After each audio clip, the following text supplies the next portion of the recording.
Hi friends, అందరు ఎట్లున్నారు? బాగున్నారా? మేమైతే చాలా బాగున్నాం. మీరు కూడా బాగుండాలని అయితే కోరుకుంటున్నాం. ఈరోజైతే మా ఇంట్లో స్పెషల్ వచ్చేసి నాటుకోడి కూర అనమాట.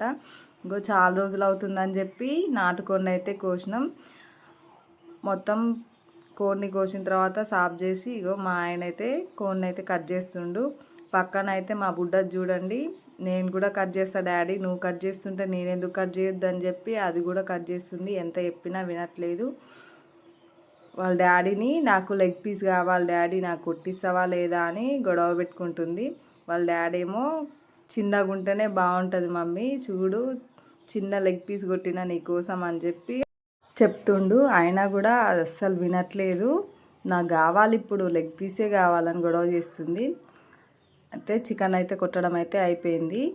పొయ్యి మీద అయితే నాటుకోడి కూర అయితే వండడం అయితే స్టార్ట్ చేసినాం. ఎంతైనా ఆడపిల్లలకి అమ్మ చేతి వంట అంటే చాలా ఇష్టం ఉంటుంది కదా. ఎంత పెద్దవాళ్ళైనా పెళ్ళైనా ఏది ఎలా ఉన్నా అమ్మ చేతి వంట తింటే ఆ తృప్తే వేరు కదా. అసలు వాళ్ళ చేతిలో ఏముంటుందో కానీ ఏం చేసినా అమృతంలా ఉంటుంది కదా.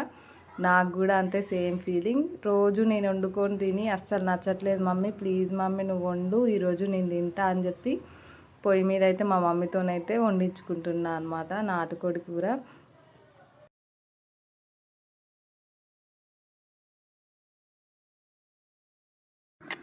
అలా వంట చేసుకుంటూ బయట అయితే కబుర్లు చెప్పుకుంటూ అయితే కూర్చుంటున్నాం. మధ్యలో మా బుడ్డదైతే మస్తు అల్లరి చేస్తుంది. అసలు మా అమ్మని అయితే ఒకటే సతాయిస్తుంది. అమ్మమ్మ ఇదేంటిది, అమ్మమ్మ అదేంటిది, అమ్మమ్మ నీ ఫోన్కి సౌండ్ వస్తలేదు కదా, ఇట్లా అట్లా అని చెప్పి ఒక్కటే ఉర్లిస్తుంది అనమాట మా మమ్మీని అయితే.